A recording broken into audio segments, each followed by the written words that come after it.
Alright, next, part 2 for regulations, we're going to talk about drug distribution. So the FDCA regulation attempt to eliminate and minimize risk in drug distribution systems. So let's see, label requirements, can't be false or misleading, of course. Not an imitation drug, not sold under name or another name, no counterfeits, must be labeled appropriately, confirm with the PPPA. Pharmacists are no longer don't have to replace the same information in the label as the manufacturer because of that Durham-Humphrey. But so states can add information in addition to the federal requirements, so do check that out. And your controls have to have caution. Federal law prohibits transfer of this drug to any person other than patient for whom it is prescribed. Other than that, patient name, directions for use, drug name, strength, quantity, the beyond use date, pharmacy name, address, phone number, prescription number, data fill, prescriber's name, refills, name, initials, and license number of dispensing pharmacist, and of course your DA number if it's a controlled. So some distribution for expiration beyond use dates. If you're if you're label dosing, single use, then it's expired basically. If your unit dose labeling doesn't have the label, that doesn't need the indice number, but it does need a BUD. And if it doesn't have the BUD, it's expired. Some other notable BUDs, 1 year from the date drug is dispensed, or the manufacturer's expiration, whichever is earlier for your typical prescription legend drug. BUDs for non-sterile compounding. There's just a 795 video I have, you check that out. But non-aqueous, 6 months, oral aqueous, 14 days refrigerated, topical aqueous, 30 days. USB 797 for sterile compounding. So if it's frozen, any risk level, 45 days. If it's refrigerated, 14 days for low, 9 for medium, 3 for high. If it's room temperature, 48 hours for low, 30 for medium, 24 hours for high. Immediate use drugs, you have 1 hour from the start of compounding. For your single dose containers, use within 1 hour if it's in iOS 5 bad air. So if it's like iOS 6, iOS 7, but if it's in an iOS 5, when you open the single dose container, you actually have 6 hours from puncture. For a multi-dose container, you have 28 days from puncture. So there's a switch of prescription drugs to over-the-counter drugs. So the FDA can switch prescription drugs to OTC if the manufacturer requests switch and submits a supplemental NDA. So supplemental new drug application. The manufacturer can petition for this. Emergency contraception. So I believe most states, and definitely Alabama, you can object to not to give emergency contraception, but proof of age is not required, and you don't even actually need to see a pharmacist to get emergency contraception now, Plan B. There are another set of drugs, the behind the counter. Some states allow for sales of C5 behind the counter, but Alabama's not one of those.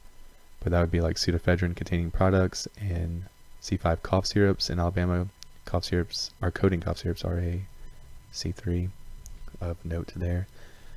Prescription refill authorizations. So they may be written or oral, as long as the person has authority to transmit from a prescriber.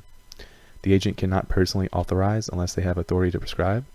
They can only transmit the message to the authorized prescriber. Prescriptive authority depends on state, really. So drugs may be dispensed by a practitioner licensed by law to administer each drug.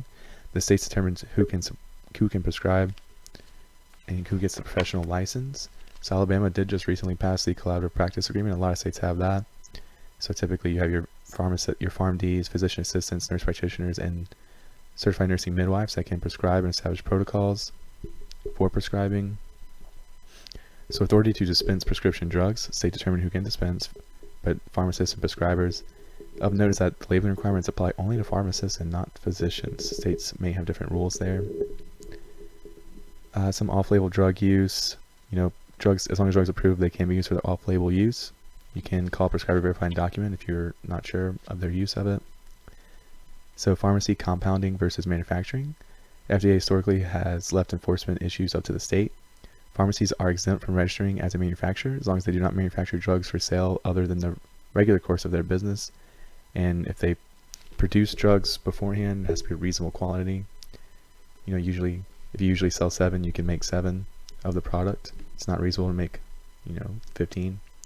If a pharmacy is deemed a manufacturer, they have to obtain the license from the FDA and must comply with the good manufacturing practices.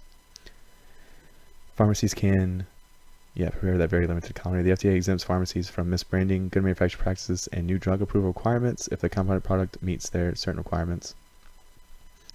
The 503A facility is your general pharmacy compounding, and 503B would be your outsourcing pharmacy. Definitely check out those guidance document videos I made on compounding. Those are super helpful. But next, let's talk about the Orange Book.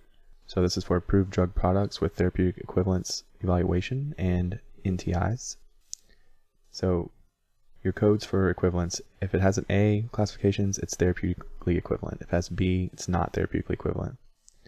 And an NTI is a narrow therapeutic index, and that's why a prescriber may say definitely give brand name for this drug because it is an NTI. But besides your Orange Book, there's the Purple Book, which is for biosimilars. But now also for your Orange Book, you might have questions on, this is its classification AB2 and this is AB1, so therapeutic equivalence, but I believe the other numbers have to do with dosage forms, but you cannot go like AB2 to AB1.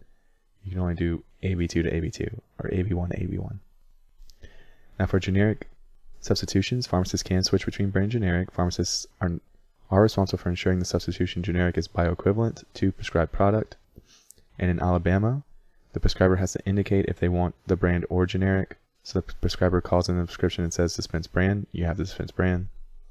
If prescriber calls in prescription and says they need you to dispense brand because of this narrow therapeutic index drug, you cannot switch to generic legally. Importation of prescription drugs from another country is generally illegal. Pharmacists or a patient may transport 90-day supplies from Canada. It's the personal use exemption. And the FDA historically has not taken action for persons importing for personal use. You cannot import a controlled, you cannot be a biologic. And there's some other rules I think I talked about in this video or the last one, basically stating that it has to be a less than a 90-day supply, and you cannot sell anything you get from another country. And you can see where that's tempting for the little old lady to make some money selling her diabetes medications that she got for nothing in Canada that cost hundreds even on prescription here. Some other random notes I have: if a state revokes a pharmacy's license, the DEA will request a volunteer surrender of that pharmacy's license, our DEA number. And your legend prescription drugs must have this via the manufacturer. I did mention this, actually found it, but any prescription drugs have to say RX only now, or the caution, federal law prohibits dispensing this drug without a prescription. And alright, thanks.